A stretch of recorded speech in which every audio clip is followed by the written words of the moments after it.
I'm Taima and I offer opportunities and tools for consistent healing.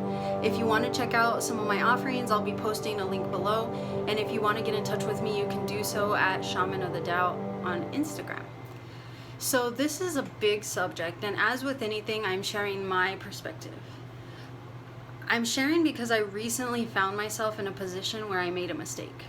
I'm not sure if I like the word mistake, but the truth is that I behaved in a way that was impulsive and not of my highest truth. And it resulted in me potentially losing a friend because it made them feel uncomfortable. This has been the forefront of my experience for the past couple of weeks, and I keep learning more and more. So I decided to make a video and share some of what I've learned about my processes of growth when making a mistake and while taking accountability for one's actions. So the first thing that I did when I realized that I had messed up is I started chanting Hooponopono to myself about the situation. Hooponopono is a prayer. It is a Hawaiian forgiveness ritual, and it is the process of making things right between people that have conflicts within each other, and it also addresses conflict within oneself.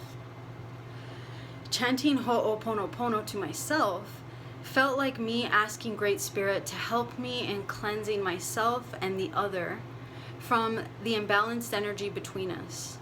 And it also became a tool for me to learn more about myself.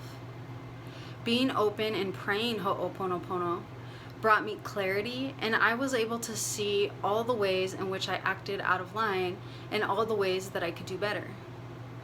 This process was not easy or pretty. It was ugly and bittersweet. The taste of clarity brought relief, but being shown how I was acting out was bitter. I would be doing random things throughout my day and suddenly get hit with a wave of clarity and regret. The clarity and regret came in waves and layers. Each layer taught me about how I navigate through the world and within my relationships, and I was able to see how I could change. Some of what follows is going to sound like recovery jargon, because it is, but also it's what happened naturally as a result of the clarity that came from me having a sincere desire to make things right after making a mistake. The jargon just helped me put to words this organic process. Early on in my process, I had to embrace regret as my teacher. Every time I got slapped with the clarity of my actions, I had to embrace it. Like I said, it wasn't pretty, but I didn't want to beat myself up, and I also wanted to learn. So I would allow the regret to wash over me and enlighten me before I let it go. I think that's where some people get tripped up, and where I used to get tripped up in the past, is holding on to the feeling of regret and staying there. I personally think that holding on to regret can keep us stuck in a cycle of victimization and prevent us from moving on to the next stage of healing, which is to grow and change.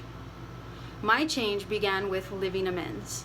I was able to implement ways for me to be more present in my relationships, and implemented a safe word within my circle of family and friends because I have an Aries moon, and I can be impatient, bossy, and pushy, and sometimes make people feel uncomfortable. Even though I try my best to be aware of that, sometimes in the midst of stress, I might accidentally become imbalanced in those areas. So now, because I want to be more sensitive to those I care about, if I'm coming off in a way that's inauthentic to the moment or making them feel uncomfortable in any way, they can use the safe word, and it'll be a reminder to me to be more gentle, empathic, patient, and look at the deeper truth of the moment so I can show up as best as I can. I was also able to see in which ways I needed to care for myself better by addressing and healing things that I had swept under the rug from childhood and was bringing into current relationships. I was able to see where my focus is needed right now so I could show up in the most healthy ways I can for all of my relationships. Direct amends and being able to directly take accountability with the person you're in conflict with and being able to make things right is the ideal outcome for Hooponopono, because the tradition states that conflict within one's relations creates dis-ease. So cleansing of the connection and peaceful reconciliation is the goal of Hooponopono. However, not everyone is going to want to make amends, extend forgiveness, or want to be a part of your life. So that's why it's important to be able to commit to the changes you've made within yourself wholeheartedly, regardless of what the other person chooses to do. Committing to the changes in your lifestyle and patterns and behaviors and actions, especially in your intimate relationships, is sometimes all you can do. And that is the healing.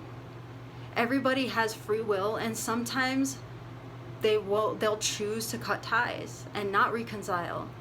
We can't change anybody else, and we can't make somebody forgive us, and we can't make anybody do anything specific.